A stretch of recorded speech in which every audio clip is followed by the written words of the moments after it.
Robert Nesta Marley, popularly known as Bob Marley, was a Jamaican singer, songwriter, and guitarist. Considered one of the pioneers of reggae, he fused elements of reggae, ska, and rocksteady, and was renowned for his distinctive vocal and songwriting style.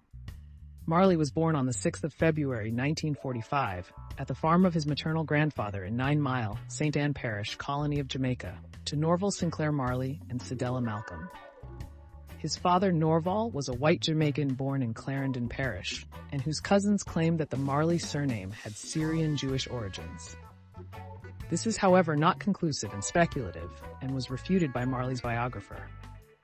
Norval went by the moniker Captain, despite only having been a private in the British Army, at the time of his marriage to Cedella Malcolm, an Afro-Jamaican then 18 years old. Norval was supervising a subdivision of land for war veteran housing, and he was about 64 years old at the time of Bob Marley's birth, who provided little financial support for his wife and child and rarely saw them, died when Marley was 10 years old. Some sources state that Marley's birth name was Nesta Robert Marley, with a story that when Marley was still a boy, a Jamaican passport official reversed his first and middle names because Nesta sounded like a girl's name. Marley's maternal grandfather, Omaria, known as Amayo, was an early musical influence on Marley. Marley began to play music with Neville Livingston, later known as Bunny Wailer, while at Stepney Primary and Junior High School in 9 Mile, where they were childhood friends. At age 12, Marley left 9 Mile with his mother and moved to the Trenchtown section of Kingston. Marley's mother and Thaddeus Livingston, Bunny Wailer's father, had a daughter together named Claudette Pearl, who was a younger sister to both Bob and Bunny. With Marley and Livingston living together in the same house in Trenchtown, their musical explorations deepened to include the new ska music and the latest R&B from United States radio stations whose broadcasts reached Jamaica. Marley formed a vocal group with Bunny Wailer and Peter Tosh. The lineup was known variously as the Teenagers, the Wailing Rude Boys, the Wailing Wailers, and finally, just the Wailers. Joe Higgs, who was part of the successful vocal act Higgs and Wilson, lived nearby and encouraged Marley. Marley and the others did not play any instruments at this time and were more interested in being a vocal harmony group. Higgs helped them develop their vocal harmonies and began teaching Marley guitar. Marley's mother later married Edward Booker, a civil servant from the United States, giving Marley 2 half-brothers, Richard and Anthony.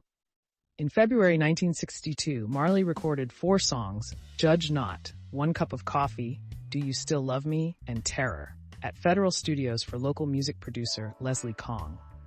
3 of the songs were released on Beverly's, with 1 Cup of Coffee being released under the pseudonym Bobby Martell. In 1963, Bob Marley, Bunny Wailer, Peter Tosh, Junior Braithwaite, Beverly Kelso, and Cherry Smith were called the Teenagers. They later changed the name to the Wailing Rude Boys, then to the Wailing Wailers, at which point they were discovered by record producer Coxsone Dodd, and finally to the Wailers. Their single, Simmer Down, for the Coxsone label became a Jamaican #1 in February 1964, selling an estimated 70,000 copies. The Wailers, now regularly recording for Studio One, found themselves working with established Jamaican musicians, such as Ernest Ranglin, arranger It Hurts to Be Alone, the keyboardist Jackie Matu, and saxophonist Roland Alfonso. By 1966, Braithwaite, Kelso, and Smith had left the Wailers, leaving the core trio of Bob Marley, Bunny Wailer, and Peter Tosh. In 1966, Marley married Rita Anderson and moved near his mother's residence in Wilmington, Delaware, in the United States for a short time, during which he worked as a DuPont lab assistant and on the assembly line and as a forklift operator at a Chrysler plant in nearby Newark, under the alias Donald Marley. Though raised Catholic, Marley became interested in Rastafari beliefs in the 1960s, when away from his mother's influence. After returning to Jamaica, Marley formally converted to Rastafari and began to grow dreadlocks. After a financial disagreement with Dodd, Marley and his band teamed up with Lee Scratch Perry and his studio band, The Upsetters. Although the alliance lasted less than a year, they recorded what many consider the Wailers' finest work. Marley and Perry split after a dispute regarding the assignment of recording rights, but they would continue to work together. 1969 brought another change to Jamaican popular music, where the beat slowed down even further. The new beat was a slow, steady, ticking rhythm that was first heard on the Maytals song, Do the Reggae. Marley approached producer Leslie Kong, who was regarded as one of the major developers of the reggae sound. For the recordings, Kong combined the Wailers with his studio musicians called Beverly's All-Stars, which consisted of bassists Lloyd Parks and Jackie Jackson, drummer Paul Douglas, keyboardists Gladstone Anderson and Winston Wright, and guitarists Rad Bryan, Lynn Tate, and Hux Brown. As David Moskowitz writes, the tracks recorded in this session illustrated the Wailers' earliest efforts in the new reggae style. Gone are the ska trumpets and saxophones of the earlier songs, with instrumental breaks now being played by the electric guitar. The songs recorded would be released as the album The Best of the Wailers, including tracks Soul Shakedown Party, Stop That Train, Caution, Go Tell It on the Mountain, Soon Come, Can't You See, Soul Captives, Cheer Up, Back Out, and Do It Twice. Between 1968 and 1972, Bob and Rita Marley, Peter Tosh and Bunny Wailer recut some old tracks with Jad Records in Kingston and London in an attempt to commercialize the Wailers' sound. Bunny later asserted that those songs should never be released on an album. They were just demos for record companies to listen to. In 1968, Bob and Rita visited songwriter Jimmy Norman at his apartment in the Bronx. Norman had written the extended lyrics for Time Is on My Side, recorded by Irma Thomas and the Rolling Stones, and had also written for Johnny Nash and Jimi Hendrix. A 3-day jam session with Norman and others, including Norman's co-writer Al Pyfrom, resulted in a 24-minute tape of Marley performing several of his own and Norman Pyfrom's compositions. According to reggae archivist Roger Steffens, this tape is rare in that it was influenced by pop rather than reggae, as part of an effort to break Marley into the U.S. charts. According to an article in the New York Times, Marley experimented on the tape with various sounds, adopting a doo-wop style on Stay With Me, and the slow love song style of 1960s artists on Splish for My Splash. He lived in Richmond Gardens, Bloomsbury, during 1972. In 1972, Bob Marley signed with CBS Records in London and embarked on a UK tour with soul singer Johnny Nash. While in London, the Wailers asked their road manager Brent Clark to introduce them to Chris Blackwell, who had licensed some of their Coxsone releases for his Island Records. The Wailers intended to discuss the royalties associated with these releases. Instead, the meeting resulted in the offer of an advance of £4,000, approximately £26,000 today, to record an album. Since Jimmy Cliff, Ireland's top reggae star, had recently left the label, Blackwell was primed for a replacement. In Marley, Blackwell recognized the elements needed to snare the rock audience. I was dealing with rock music, which was really rebel music. I felt that would really be the way to break Jamaican music. But you needed someone who could be that image. When Bob walked in, he really was that image. The Wailers returned to Jamaica to record at Harry J's in Kingston, which resulted in the album Catch a Fire. Primarily recorded on an 8-track, Catch a Fire marked the first time a reggae band had access to a state-of-the-art studio and were accorded the same care as their rock and roll peers.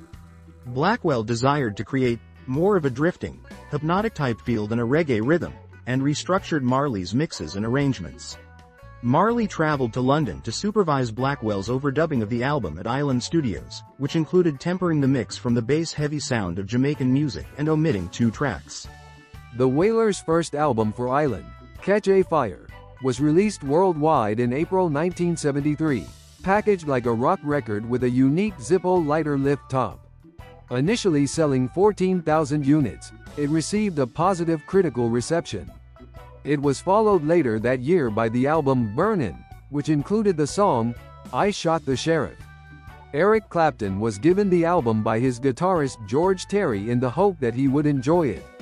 Clapton was impressed and chose to record a cover version of I Shot the Sheriff, which became his first U.S. hit since Layla, 2 years earlier, and reached number 1 on the Billboard Hot 100 on the 14th of September 1974.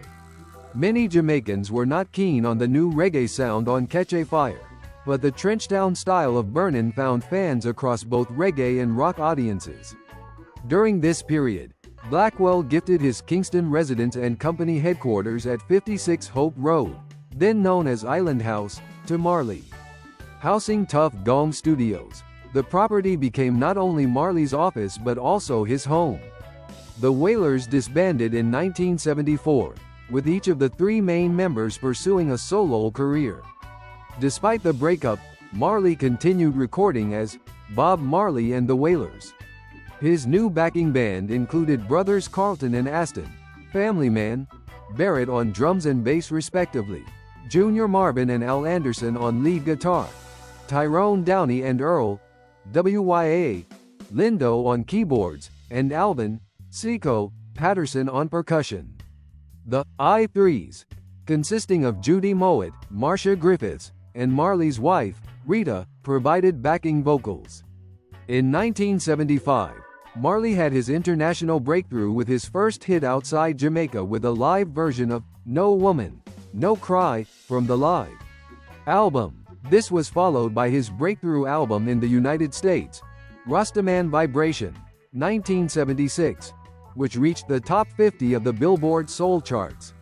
On the 3rd of December 1976, 2 days before Smile Jamaica, a free concert organized by Jamaican Prime Minister Michael Manley in an attempt to ease tension between two warring political groups, Bob Marley, Rita, and manager Don Taylor were wounded in an assault by unknown gunmen inside Marley's home.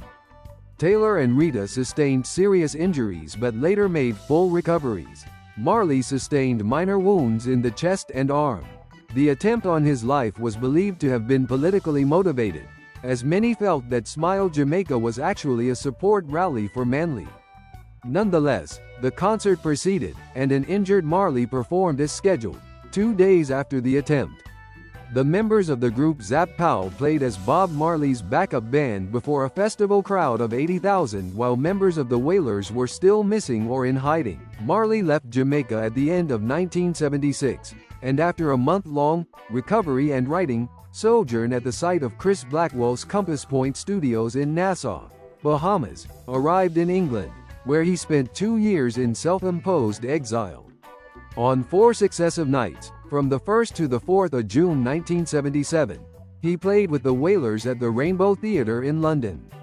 The concert highlights were recorded in the BBC documentary Bob Marley, Live at the Rainbow 1977. Whilst in England, he recorded the albums Exodus and Kaya. In 1978, Marley recorded the video for the single, Is This Love, from the Kaya album at the Keskadi Centre, a black-led theatre and arts centre in London. Model, Naomi Campbell was one of the children who performed in the video. Exodus stayed on the British album charts for 56 consecutive weeks.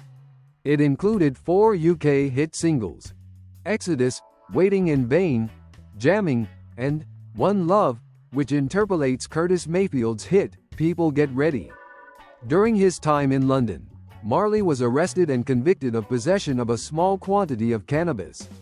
In 1978, Marley returned to Jamaica and performed at another political concert, the One Love Peace concert, again in an effort to calm warring parties.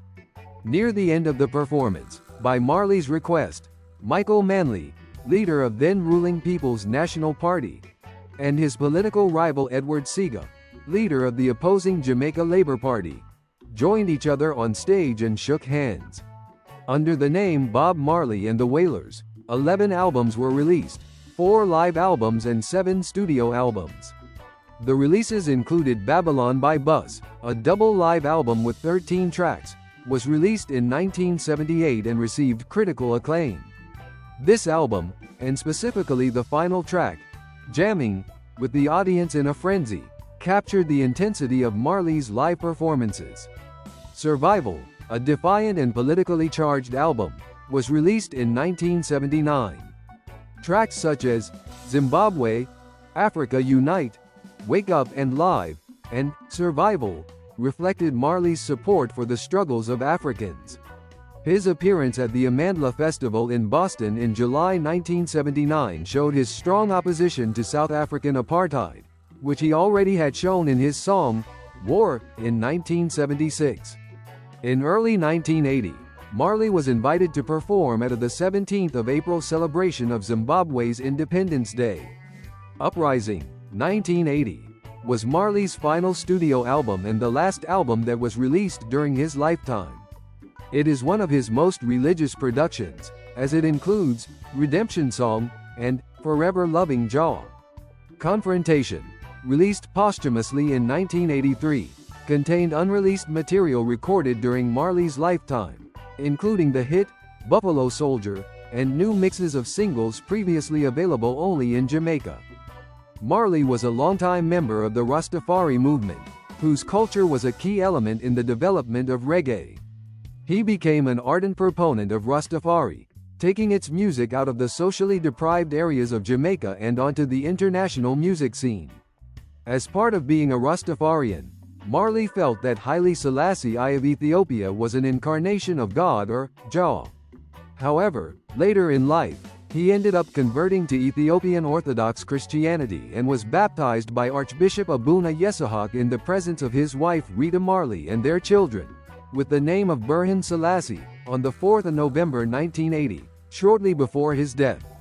During the time that he was a Rastafarian, Marley supported the legalization of cannabis or ganja, which Rastafarians believe is an aid to meditation.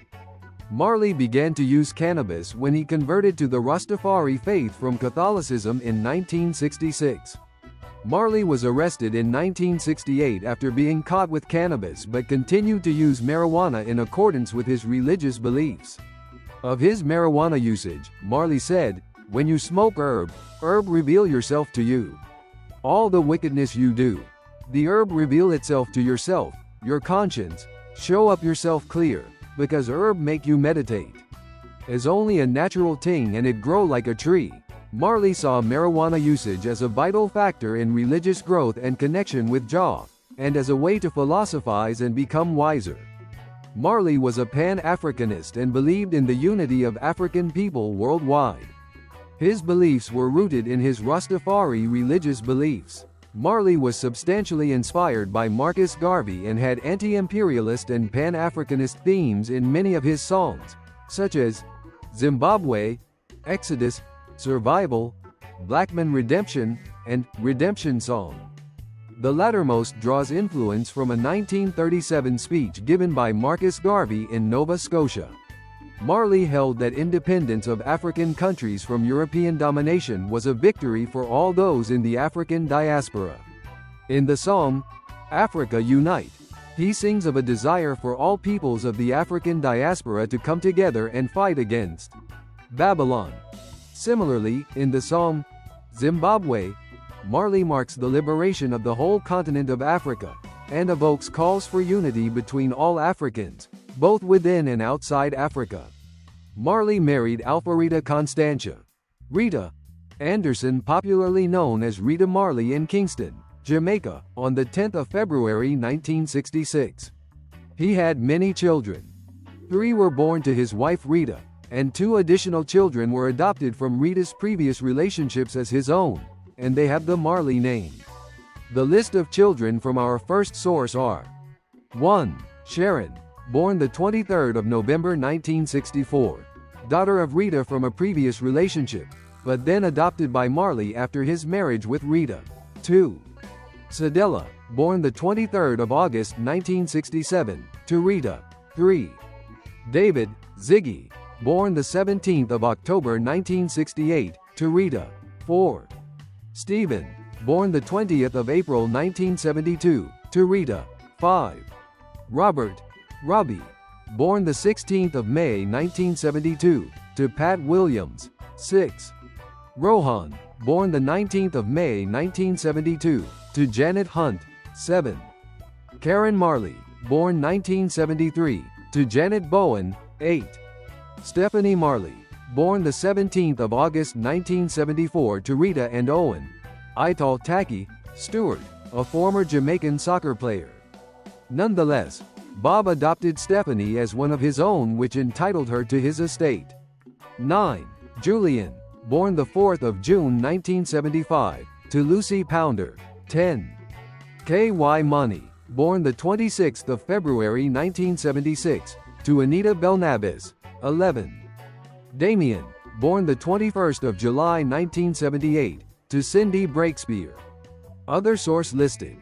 Makeda was born on the 30th of May 1981, after Marley's death, to Yvette Anderson, also known as Yvette Morris or Yvette Morris Anderson, and currently as Yvette Crichton after the surname of her current husband. Meredith Dixon's book lists her as Marley's child. Marley also has several notable grandchildren, including musicians Skip Marley and Y.G. Marley, American football player Nico Marley, model Salah Marley, and filmmaker Denisha Prendergast. Aside from music association, football played a major role throughout Marley's life. As well as playing the game in parking lots, fields, and even inside recording studios, Marley followed the Brazilian club Santos and its star player Pelé growing up and was also a supporter of English football club Tottenham Hotspur and Argentine midfielder Ossie Ardiles, who played for the club for a decade beginning in 1978. Marley surrounded himself with people from the sport, and in the 1970s, he made the Jamaican international footballer Alan Skill Cole his tour manager. Marley told a journalist, "If you want to get to know me, you will have to play football against me and the Wailers." In July 1977, Marley was diagnosed with a type of skin cancer under the nail of his right big toe. Contrary to urban legend, this lesion was not primarily caused by an injury during a football match that year but was instead a symptom of already existing cancer. Marley had to see 2 doctors before a biopsy was done, which confirmed acral lentiginous melanoma. Unlike other melanomas, which usually appear on skin exposed to the sun, acral lentiginous melanoma occurs in places that are easy to miss, such as the soles of the feet or under toenails. Although it is the most common melanoma in people with dark skin, it is not widely recognized and was not mentioned in the most popular medical textbook of the time. Marley rejected his doctor's advice to have his toe amputated, which would have hindered his performing career, citing religious beliefs. Instead, the nail and nail bed were removed, and a skin graft was taken from his thigh to cover the area. Despite his illness, Marley continued touring and was in the process of scheduling a 1980 world tour. The album Uprising was released in May 1980. The band completed the European leg of the Uprising tour, playing its biggest concert to 100,000 people at San Siro Stadium in Milan, Italy. Marley's final outdoor concert was played on the 6th of July 1980 at Dalymount Park in Dublin, Ireland. The tour continued in the United States, where Marley performed 2 shows at Madison Square Garden in New York City. On the 21st of September 1980, Marley collapsed while jogging in Central Park and was taken to the hospital, where it was found that his cancer had spread to his brain, lungs, and liver. Marley's last concert took place 2 days later at the Stanley Theater, now the Benedum Center for the Performing Arts, in Pittsburgh, Pennsylvania. The only known photographs from the show were included in Kevin McDonald's 2012 documentary film Marley. Shortly after, Marley's health deteriorated as his cancer had spread throughout his body. The rest of the tour was cancelled, and Marley sought treatment at the Joseph Issels Clinic in Rottach-Egern, Bavaria, Germany, where he underwent an alternative cancer treatment called Issels treatment, partly based on avoidance of certain foods, fluids, and other substances. After 8 months of the alternative treatment failing to effectively treat his advancing cancer, Marley boarded a plane for his home in Jamaica. During the flight, his vital functions worsened. The flight was diverted to Miami, Florida, where he was taken to Cedars of Lebanon Hospital, now the University of Miami Hospital. He died there shortly afterwards on the 11th of May 1981, at the age of 36, due to the spread of cancer to his lungs and brain. Marley's final words to his son Ziggy were, "On your way up, take me up. On your way down, don't let me down." On the 21st of May 1981, Marley was given a state funeral in Jamaica that combined elements of Ethiopian Orthodoxy and Rastafari tradition. He was buried in a chapel near his birthplace in 9 Mile. Marley's casket contained his red Gibson Les Paul guitar, a Bible opened at Psalm chapter 23, and a stock of cannabis placed there by his widow Rita Marley. Prime Minister Edward Seaga delivered the final funeral eulogy to Marley, saying, "His voice was an omnipresent cry in our electronic world. His sharp features, majestic looks, and prancing style a vivid etching on the landscape of our minds." Bob Marley was never seen. He was an experience which left an indelible imprint with each encounter. Such a man cannot be erased from the mind. He is part of the collective consciousness of the nation. A statue was inaugurated next to the National Stadium on Arthur Wint Drive in Kingston to commemorate Marley. Internationally, Marley's message also continues to reverberate among various indigenous communities. For instance, members of the Native American Hopi and Havasupai tribes revere his work. There are also many tributes to Marley throughout India, including restaurants, hotels, and cultural festivals. His legacy lives on. Thanks for watching. Please do like, subscribe, and press the bell for more updates.